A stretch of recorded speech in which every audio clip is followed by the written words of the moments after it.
I finally got Nina here. I think we've probably canceled on each other like 5 times so far. And I found you on TikTok.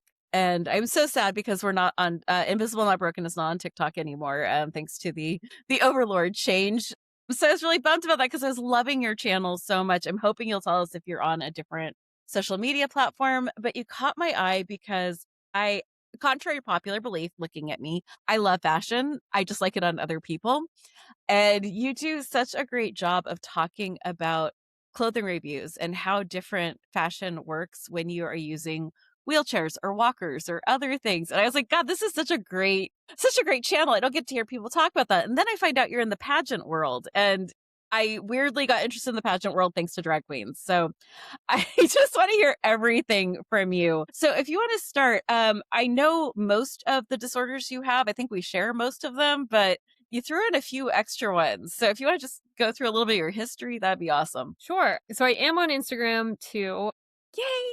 And I started a Facebook page just specifically for my Miss Wheelchair journey. So that is very sparse right now. But if Facebook is a thing people do still, that exists. But I started those fashion reviews simply because I couldn't find anyone else doing them either. And I was so frustrated because every time I was ordering these, like, they were the outfits that everybody else was looking so cute in, and everybody was talking about them, and you were seeing all the ads for, like, whatever viral skirt or dress or whatever, and then I would order it and I would get it and it would just look completely different on me because I'm a wheelchair user. And I was getting just really annoyed. And so the very first one I did was one of those kind of flop outfits that, like, it just kind of hung differently and it didn't look the same, and I was really frustrated, and so that was the very first one that I did, and it was kind of cathartic to vent about how it looked so different, and people chimed in and they were like, "Yeah, this is true." And so the format of my first couple and the ones that I do now are a little different, but I just really talk about the whole review of what it feels like to be in those outfits as a wheelchair user. And it's kind of the ad. It is an ad, but at the same time, it's the ad that you wish you had if you were sitting down. And I actually am no longer, I was in the TikTok shop program, so I did, like, get paid like the 10 cents or whatever if somebody ordered from that. But then I got my TikTok suspended from the overlords, or whatever. They suspended my account and I got kicked out of the TikTok shop program. So now I just do the reviews, and so it's not really an ad anymore, technically, because I'm just doing the reviews now. But I'm still doing them even if I'm not getting paid, because the whole point was that I wanted people to see these clothes sitting down.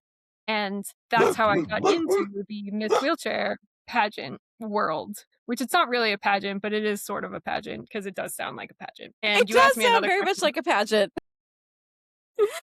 So going back to what you're talking about, because I do this a lot, but I never got into the TikTok creator program, and they had already, like, one of my accounts they just deleted with no warning. Just there was no appeals process. Everything was gone in one night because I talked to some Jill Stein voters back in August, and I was nice about it, but I was very like, this is not how we do things. And gone. Again, social media, it's incredibly frustrating because it's such a necessary part of our existence at this point, but they also have full control.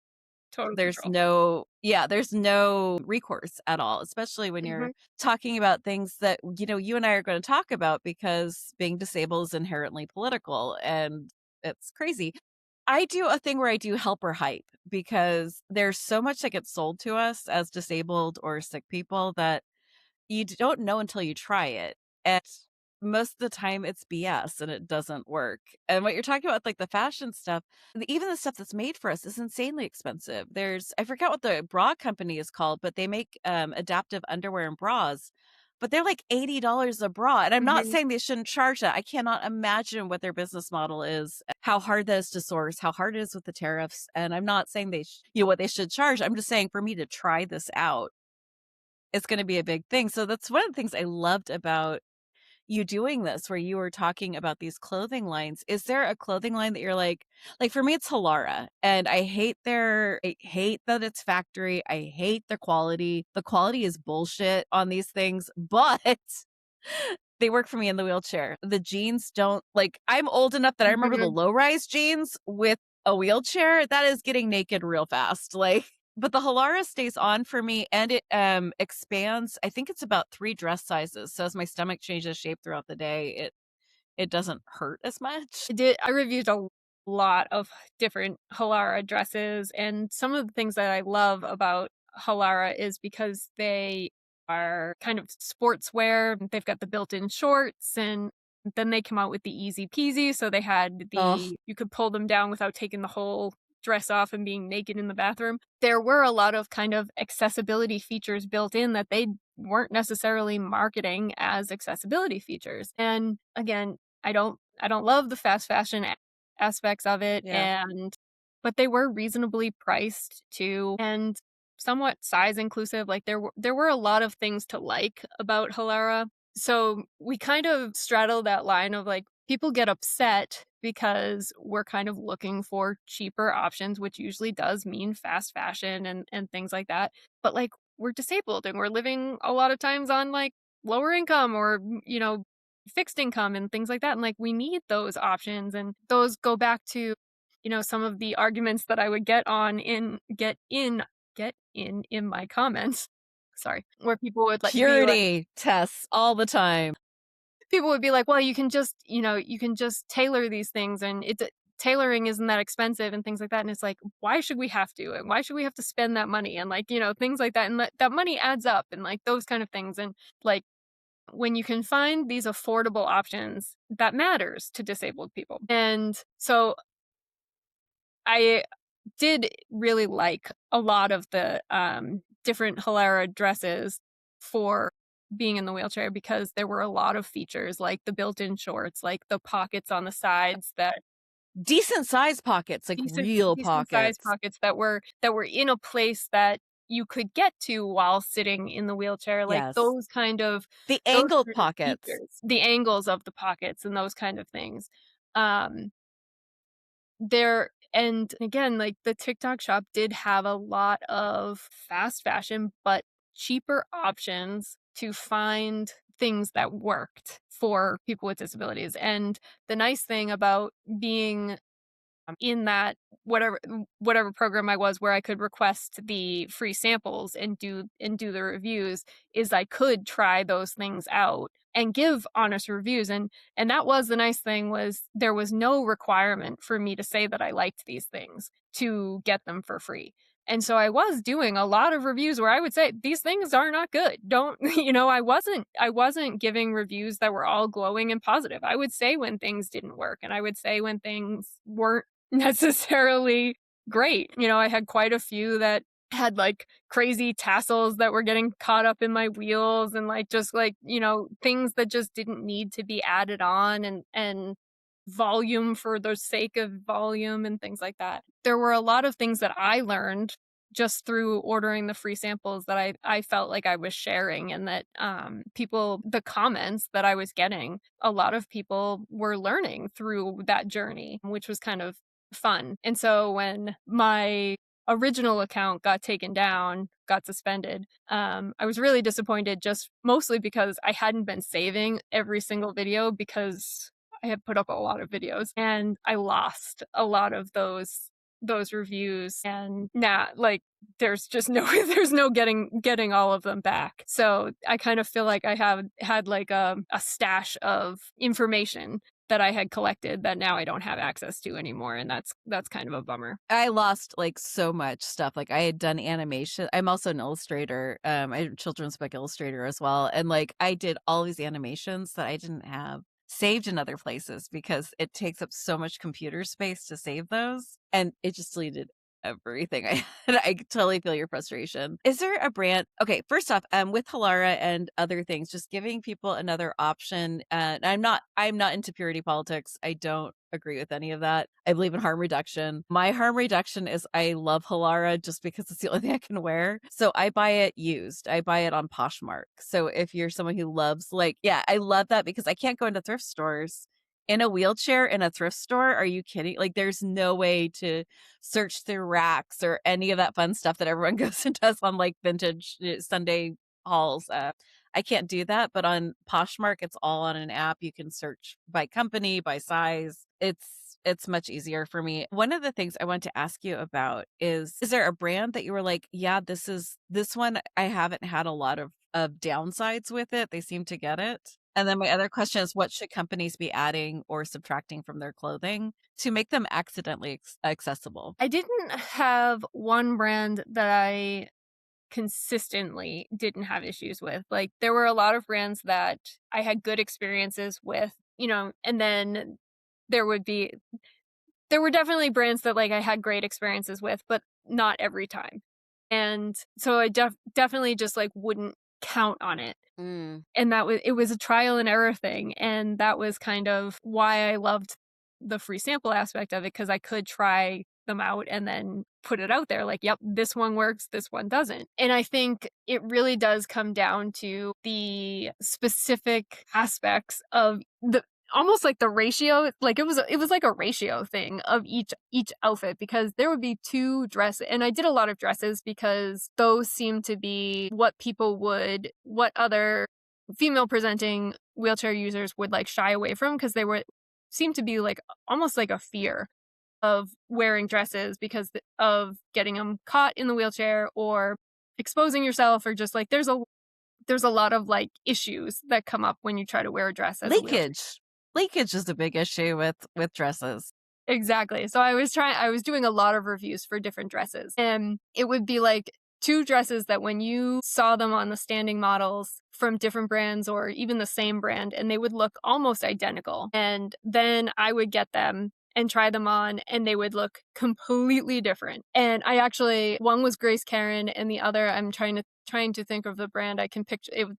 It's a green dress that I still have the video from, but the dresses themselves are literally almost identical. But when I have them on as the seated model, like, just the ratio of like how high the actual like flared skirt part starts changes everything about how it sits, and how the kind of like dress kind of like makes you look like a cupcake where you're like sitting, and like Oh my God, that, it just yes. changes everything. And it's probably an inch difference in the bodice part. And you would never know on that standing model, even holding them on the hangers next to each other, like where they sit in my closet. I can see them both. That's why I keep looking over my computer. And the material is very similar, but one is just like slightly thicker. And the one that actually doesn't fit as nicely, it actually seems like a nicer quality dress. So like you would probably like point at that one and be like, that's going to be the better dress.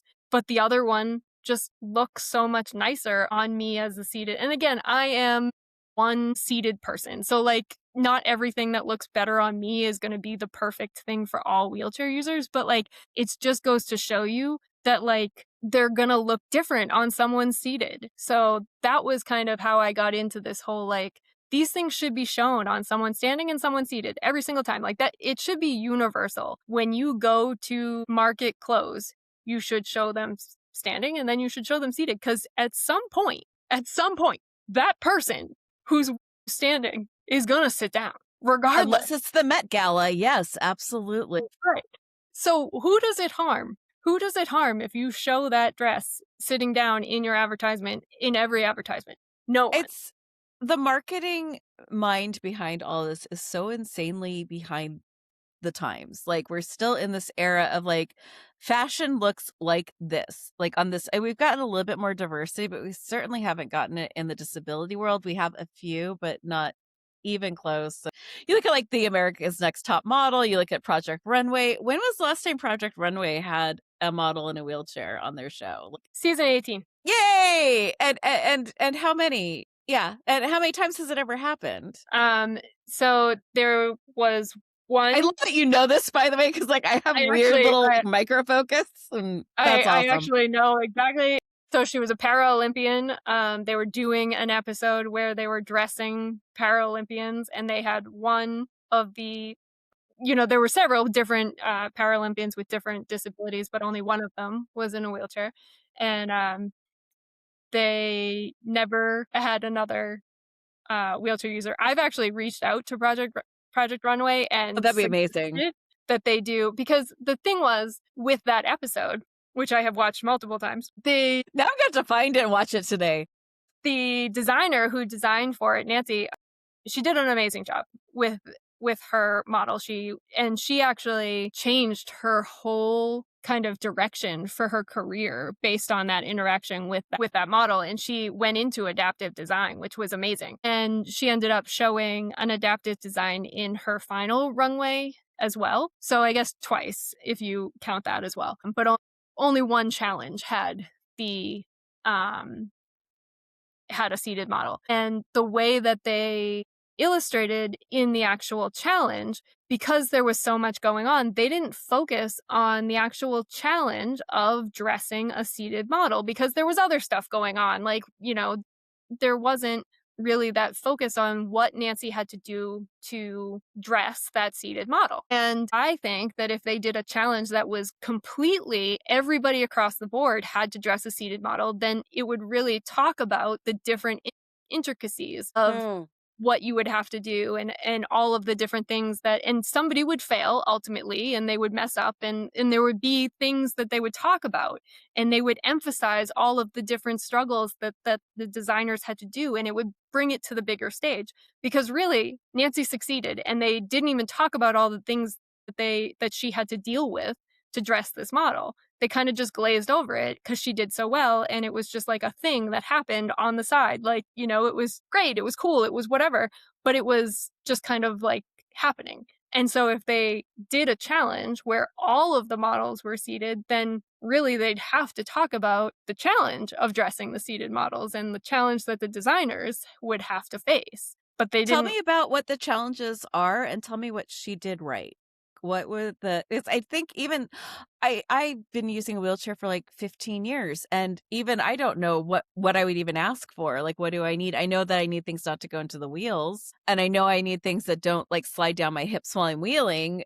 But talk to me about, like, what are the challenges for designing for the wheelchair, and what did she do that you're like, that's absolutely right? Because I'm thinking of like when they're talking about plus size models, and they're like, you don't just try to make them look skinny. They don't want to be skinny. They want you to show off things and make them feel beautiful. That doesn't mean skinny. And I'm wondering if there's ways that we could adapt fashion where we can appreciate the sitting down look. Like we could design towards the beauty of that aspect Absolutely. of it, right? Like I'm thinking of like the amputees who have those kick-ass, gorgeous, like they're like totally filigreed and designed like prosthetics. I'm like, let's have some fucking fun. What are we Absolutely. doing? What are some of the challenges for designing for wheelchairs? And what are some of the things that this person did right and that you would like to see further in more clothing? I think it definitely depends. It's certainly different runway, obviously, versus functionality Yeah, and two real different life. worlds. So she did a runway look, and it was a gown type look. So she actually created this train for the wheelchair that actually hooked onto the back of the wheelchair. And the way that she created it glided behind the wheelchair, and she could maneuver, and it didn't get caught in her wheels. And imagine a bride or bridal looks and things like that, where Mhm. you could have a train, and you you could dance or something like that and not worry about, getting caught up and being maneuverable and things like that. And it could actually come off and be detachable, and then, if you wanted to, so same as a bustle for a bride. So if Mm. you wanted to now, go party and be in the midst with your guests and things like that. So super cool, like dramatic type feature for an entrance or something like that. Runway, obviously, something like that. You're not going to walk down the street with the train, but something like that really focuses on, like, okay, how can I give this dramatic effect the same way that I would for a runway standing model, but not have her not be able to wheel her wheelchair or spin at the end of the runway the same way somebody else would. So that was a really cool thing that she did for that effect. And then I can't remember if it was that challenge or if it was in her finale challenge that she created like a skirt piece that was also like, so it was detachable, so it went across the model's lap and then could be removed. So it was like a long skirt, but it didn't go under your legs, so it wasn't like you didn't have all of the extra volume of like it wasn't like a huge circle skirt. It was just like the top piece of the circle skirt, if that makes sense. I'm not probably describing it well, but so you weren't sitting on all of the volume. It was just like Got the it. effect of the volume, if that makes sense. No, that makes such sense. So what you're saying is like it's more of the oh goodness, what's the word? Why can't I think of words today? They're just like I never can think of little words. like it's like trying to catch like butterflies. It's like I know what the word even looks like. I can see it. I just can't say it. So it's almost like a oh, that we're gonna do French now, right? Because I can't do English. Like almost a pseudo, like you're faking something, you're giving the look and the effect without adding all of the extra stuff. That's really cool. Like there's so much you Yeah, can do with that. and I think and I actually just yesterday came across a an adaptive designer whose name I should be able to pronounce. It's a British designer. I think it's like in it starts with an I. They do a raincoat that doesn't have a back, so it has the top half of the back, but you don't sit on any part of it. So you can put it over your you put it around yourself, but you don't have to actually like sit on anything. And then it has the whole front part, so you're still covering, it's a trench coat type coat. And so you're still covering your legs. So same idea, like, it's half of the coat, but you're not dealing with sitting on a wet rain jacket with having it like run down, like all of these things. So there's all of these aspects. Fun that no one thinks of until you're in a wheelchair and you're like, oh yeah, yeah, this is not gonna go well. Like umbrellas and wheelchairs. I know there's all the clips, Exactly, you but can't let's be hold an real, you just umbrella. end up soaked. Yeah, exactly. You can't hold an umbrella. So there's definitely, so I think for runway, for bridal, like there's certainly different levels of things that for a show like Project Runway, that I'm sure they would come up with all sorts of things that wouldn't really be real life things that we would necessarily need. But there would still, like, I did a video where I talked about like the 5 things that I look for, and where if I wasn't in my wheelchair, I'd be 6 feet tall. And when I wasn't in my wheelchair, I never had to worry about people looking down my shirt while I was talking to them, because I was usually eye level or taller than the person that I was talking to.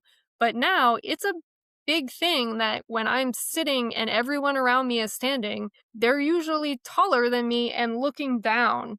And so I don't necessarily want something that's like gaping open when everyone above me is like staring down that. And like, I'm not a big chested person, but like, so that's something I'm super conscious of as a wheelchair user. Like, I want to at least know that like that's kind of covered. And like, that's something I'm thinking about when I'm dressing myself. And like, that's something that I would want a designer to think about, that like, I don't necessarily want it.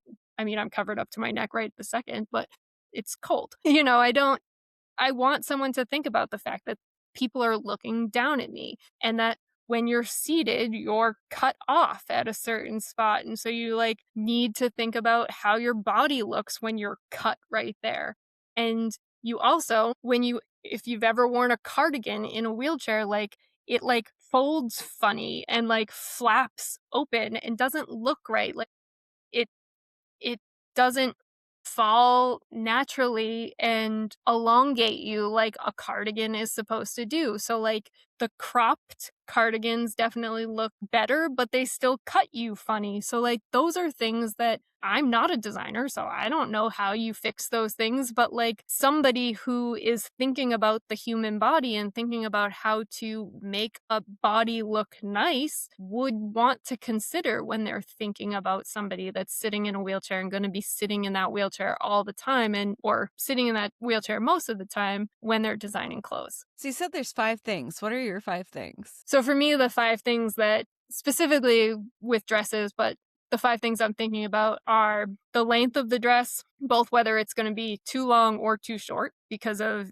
the wheels, because of wind, because of all of the things, the volume of the skirt, whether it's going to go over the sides of the wheels and, just make it too hard for me to maneuver myself. And then what I call the bunch factor. So how much fabric so when you sit and you're not in like a stretchy material, that fabric doesn't go anywhere. It just like bunches up in your lap. And with some fabrics that doesn't look good, right? Like it just like sits in your lap and it like looks not fun. And then the looking down Yep.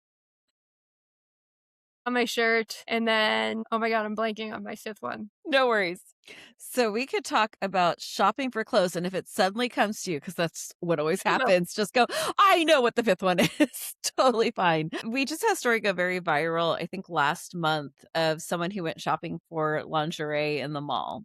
And they're a wheelchair user, and they were shown basically a supply closet with Oh, yeah. just stuff everywhere. Talk to me about going shopping for things. I mean, first off, if you don't know, Victoria's Secret is a very big supporter of Mr. Epstein, though just do with that information whatever you will. But also shopping for clothes in malls I found to be incredibly frustrating, exhausting, and stressful. So I just order everything online now. The last time I went, elevators were broken. No one could tell me how to get to and from different floors. Very similar experiences with being shown basically giant supply closets with no things for transfer. Like I'm very lucky that I'm an ambulatory wheelchair user. I can stand up. It's gonna hurt. I'm going to get hurt, but I can do it. But for someone who can't, there was like no bars there to transfer in and out of the wheelchair to change. What are some of your experiences? Do you have any tips or tricks for going out shopping, or are you gone totally online too? My 5th thing is the feel. Yay! I knew it'd get there. So whether or not there are like zippers or things that I'm going to be leaning against while I'm in my Oh chair. my God, yes. I mean, like with ADD and with mass activation, I can't wear like any of those like plasticky fabrics. I break out in hives. Yeah, but knew it would come to me. Sorry. No worries. We don't do perfection here at all. There's That's good. no ability to do perfect here. That's good. So I also have a video. I have multiple videos of similar experiences. My original one is from Target from long before we stopped going to Target. Yes. But similar thing, I was trying to try on a bathing suit, went to open the only, the single accessible stall, Mm-hmm. and The it one, was, the only. yeah, the one, and it was also being used as a storage closet. And when I asked, like, hey, where am I supposed to change? And they were just like, Good luck. right. So, and that's not uncommon. I've been in boutiques where they don't even have options. They only have regular stalls, and the stalls only have like shower curtain type options, and it's just like, that's not helpful. Modesty is not a thing when you're a wheelchair user out in the world, because like they never close all the way. Your wheelchair will back in and like open it to the whole like Yeah. store. Yeah. And I was actually so we went on a vacation this past summer, and it was a beautiful little downtown that we were in, and the whole strip, like every single store had this like curb type step to get into each store. Mm-hmm. And I'm It not wasn't in California, was it? Because no, that's a very common thing over here. we were in Georgia, and I'm not terrible at like doing my little wheelie thing to get in, but like after you do it like 4 or 5 times, like I'm tired. Shoulders And hurt after a yeah, minute. and luckily I was with some friends and stuff, and, like, they don't mind helping, but, like, again, once you're in, you then have to maneuver, and there were certain stores where I felt like I was being treated like a child who was going like, that they were watching to make sure I wasn't gonna break things. Like, they were, Mhm. like, following me around like I was gonna, like, run things over, and granted, like, stuff was so tight, I might have run things over because it was, like, hard to maneuver around in these places, and it was like I was the first person in a wheelchair some of these people had ever seen. And when I posted a story about this too, and some of the comments on these stories, people were like, "Well, why did you go in?" And Why did you go shopping in a shopping right, area? how dare you? The audacity. And part of it is like, yes, it wasn't accessible. I made it accessible. Like I decided I was going to go in this store and like made it accessible to me because I could. But like the people are like, well, it's, it's not accessible because not a lot of people like they don't have accessible training changing rooms because not a lot of people in wheelchairs go in there. So why would they waste their space like creating them blah blah blah. And it's like, well, not a lot of people in wheelchairs go in there because you've made it so that not a lot of people in wheelchairs can get in there. Like, you've done that. I came in there because I didn't give a shit and I went in anyway. But, like, if you made it more accessible, more people might come in and then it wouldn't be wasted space. And, like, it's a chain reaction. You see how this, like, works? Mhm. And I get a lot of the same kind of comments even about places like Victoria's Secret, places like Target, like places these big places that are using the storage areas, they're saying the same thing. They're saying like, "Well, they're not used, so we should use them for more useful space."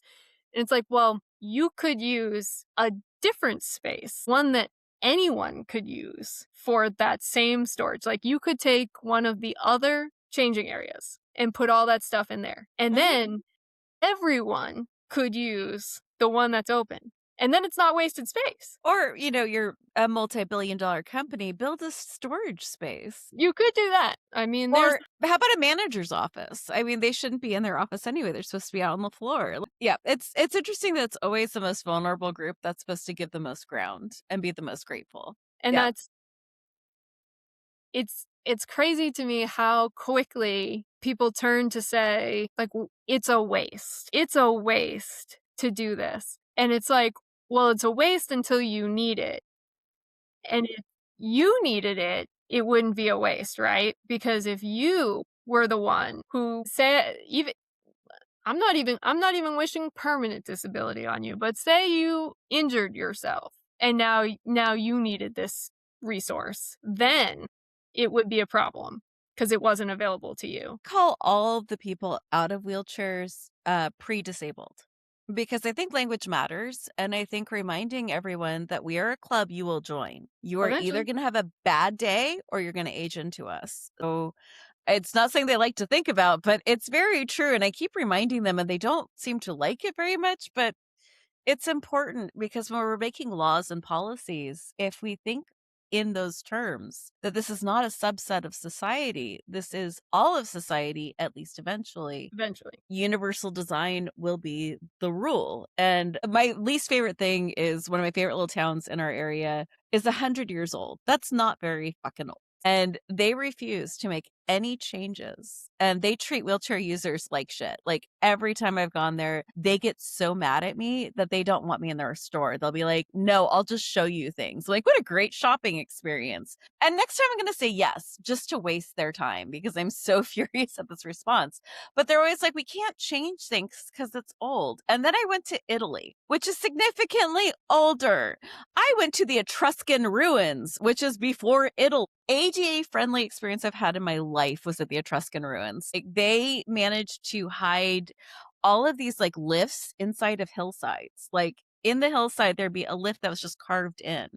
And it would just bring you up to the next level. No big deal. Like any of these beautiful buildings where like apparently we didn't have disabled people 200 years ago. You can actually like fit these little lifts in with the stairs. There's no reason that this can't be a thing. It's just, I think we're dealing with two big policy issues. And one of the biggest ones is we put the cost of that on the business. And I don't think that's right. I don't think, as a business owner who's renting space, that should be on you. That should be the city. That should be the person who owns the building should have to bring it up to ADA standards. But you also can't treat people in wheelchairs like crap either. Like the following you around, the telling you they'll just bring things out for you to look at. I'm like, why wouldn't I just shop online then? Like, that makes no sense. I do want to talk to you about your Miss Wheelchair experience because it sounds like a pageant, but you're telling me it's not. So tell me about this part of your life.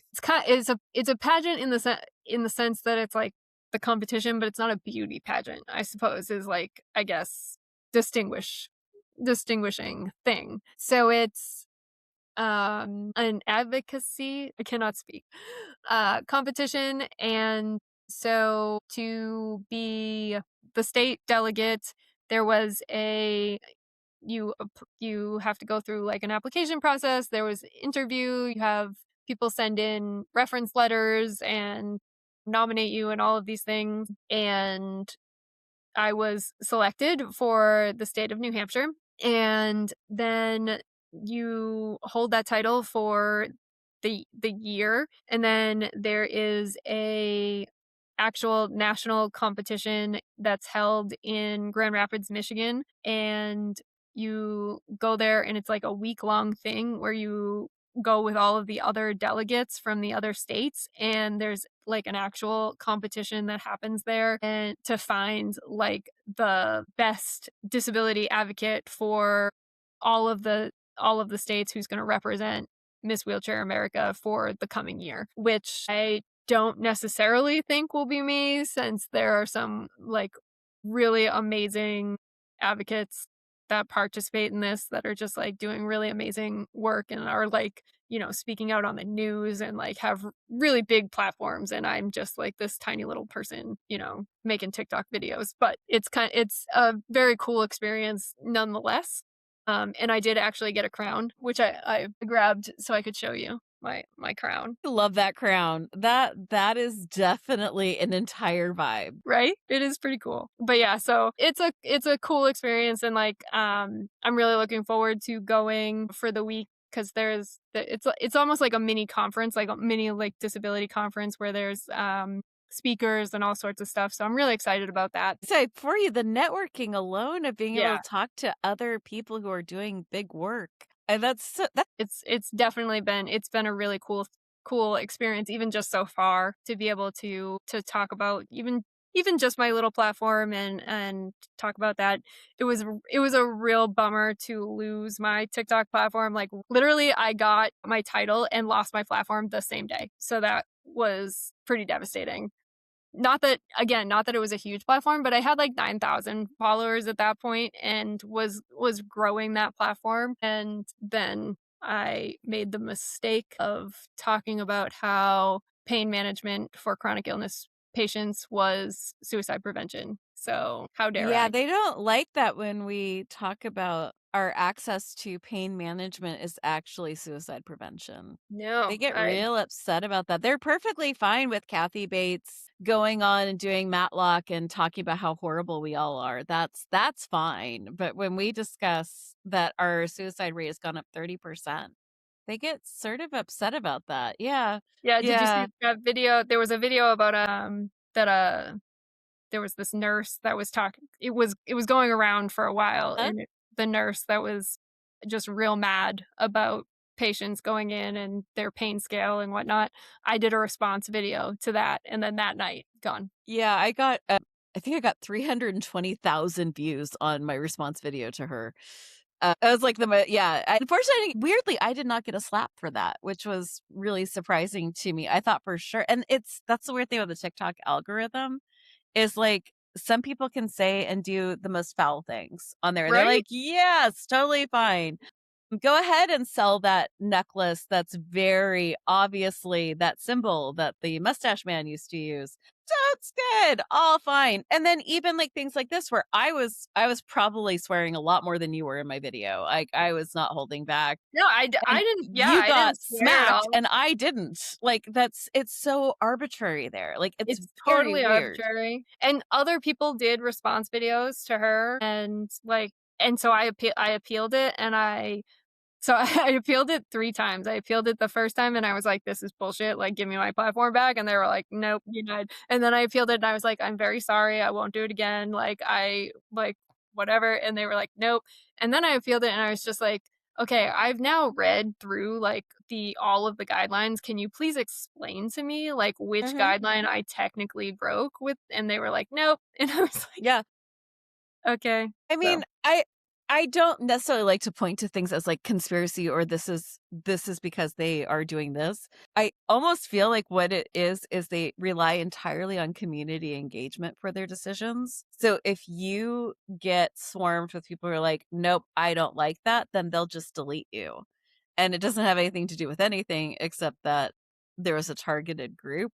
And it almost seems like that to me. Like, 'cause the thing I got like totally deleted for was just talking about Jill Stein, and I wasn't being mean, but she had quite a lot of very, very big fans that were very active on TikTok at the time. So I don't know. Like it's weird. I'm really excited for Newsom. He's putting a lawsuit to TikTok. So we'll see what happens. It'll be fascinating. yeah. These interesting times are exhausting. I'm kind of done with them. It is it is definitely interesting. It is, like, I probably if I hadn't gotten the title and, like, that wasn't one of my main forms of advocacy Yeah. for this platform, like, I probably wouldn't have remade my account just because since I don't like, some of the other delegates, like, they are going out and doing, like, hundreds of events over the over the course of the year, and they're, like, How going out in person, and I just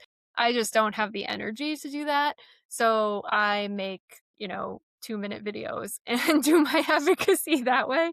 So I feel like I am, that's how I show up. there's such a big difference, and I don't think that people who aren't in our community realize that there's a big difference between someone who is disabled in an injury with a static issue, and they can actually make plans around that because it's static. It stays the same. The pain stays the same. Their abilities stay basically the same. And those of us who are on chaos mode, where like the idea of going out is something that can change even up to parking, like even up to getting to the like I did the No Kings protest, and that was the first time I've done anything like that. Because it's such a question mark of like, how is this going to go? How is this going to go? And I'm in the middle of something. Can I easily like leave this area because I'm going to faint or something bad happened or someone jostles me? And And it's especially with things like that, as yeah. being in the lower being seated when everyone else is standing, like, it it's a scary situation. I mean, it's a scary situation regardless, but, like, people don't realize, like, how that change of change of posture changes Mhm. everything. Or But even just sitting still for a long time, or if you have to use public transportation to get to and from places, it becomes a very different proposition. We're getting close to an hour, and I did want to talk about knitting as occupational therapy because yeah, I'm now past it. I did pick up knitting and crocheting for my hands. I also picked up close up magic with card tricks for my hands. that's cool. It's honestly like if you want to really strengthen up all the fingers and everything, pick up coin magic or card magic. It's even like more than knitting or but you don't get anything pretty at the end of it, but it's super fun and cool and you get to be really nerdy and it does it actually allows you to strengthen up all the little stuff that you can't necessarily get to. And it gives you a Mm. little more like range of motion. But knitting was so freaking fun to just like drop out of the brain and just go into like stitch counts. It was meditation. I've loved knitting. When my OT suggested knitting, I just kind of stared at her. I was like, "I'm not doing that." They told me to play computer games. They're like, start playing like Xbox. So, I probably if she had suggested that, I probably would have been more open to it. Because honestly, when she suggested knitting, I was just like, "I don't know who you think I am." but I am not. I'm not doing that. I'm literally wearing the first sweater that You I knit. knitted that? Oh I my god, did. that's beautiful. This is the very I've first only one. been able to handle scarves. I am so impressed. But but I was so, like I was like, "I'm not doing that." And then I don't know, probably because I'm a people pleaser, and so when I was like, "I have to at least try what she said," because I feel like if I don't at least try everything that my doctors are suggesting, then I have not tried everything that the doctors are suggesting. So, like, I have to at least give it a try. So I ordered, like it was a infinity scarf kit, and it came with the needles, it came with the yarn, and it came with, like, the little instructions, and it was, like, just, a I think it was, like, actually advertised for, like, children. It was like a learn to knit kit, and I sat down and I was like, "I'm gonna do this, but I'm gonna do it begrudgingly, and then I'm gonna be able to say that I did it and then tell her I'm not doing this anymore." And I was, like, halfway done with this scarf, and I was like, "Am I enjoying this? Like, what is wrong with me?" I was hooked. I don't know why, and then I I love went the use of "I was hooked." That was good. I did, and I ended up I went a little crazy, I ordered all sorts of needles, I ordered all sorts of yarn, and then I now it's basically what I do all day because I don't do anything else with my time. But the nice thing is, for whatever reason, some of the other things that I like to do that I enjoy, like, I like to read, I like to listen to audiobooks, but they tire me out. They affect my brain fog. I get very tired. The knitting, especially certain projects, like when I'm doing a sweater or something like that, my brain fog, I that does come into play.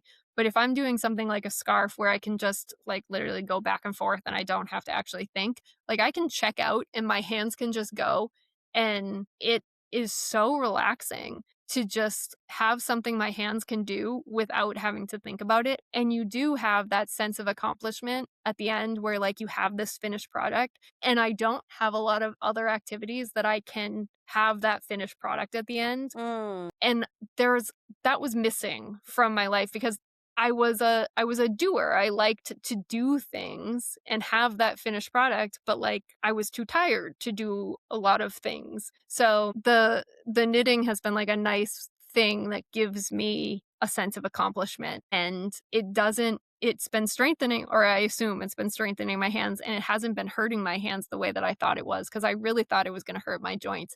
The first few days, my I was sore, and I was ashamed to say that I was sore because I was like, "All I'm doing is knitting, and I shouldn't be this sore." But, like, these little, like, muscles in my forearms or something were whatever those muscles are, they were tired, but I must have made them strong because now they're not tired. It's so hard with disability and chronic illness to figure out, like, what is just muscle building and, like, the stuff that, like, when you were healthier and you went to the gym and you're like, "Oh, that was a sore leg Mhm. day."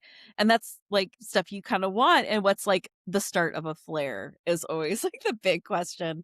We're closing on an hour, and I have I'm switching up my questions. I always ask, like, "What's the thing you bought under $100?" But you just answered that with the knitting kit. What's the book that you would hope that everyone reads? If you could, like, magically hand a book to everyone in the world, do you have a title for that? I have read a lot of really good books recently.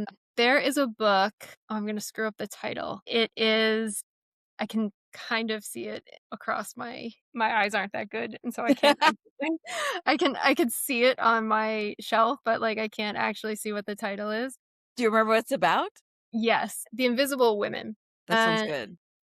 it's a study about all of the ways that women were left out of different science studies, and research, and it was very well done and talks about all of the different ways that we still don't know things about us in medicine. Yeah, if you are unaware of this little fact, almost all medicine, any procedures, they were all tested on male bodies. They were not tested on female bodies. There is so much we still don't know. I think it was what last year they found out that the stem cells in period blood is better than stem cells in cord tissue. Like Mm. the amazing science that we have missed out on for a millennia because of misogyny is truly mind-boggling.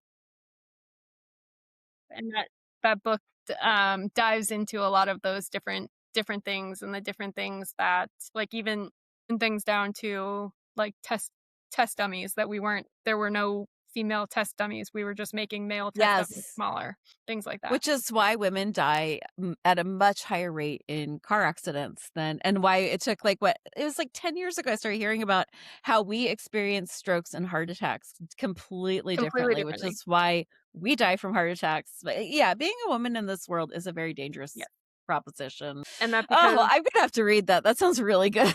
and CPR, they're not CPR dummies don't have breasts, so people are tempted not to do CPR on women because they're afraid of our breasts. They're very scary. I mean, let's be honest, like they cause so many problems. I I mean, can't yeah. thank you enough for all of your time.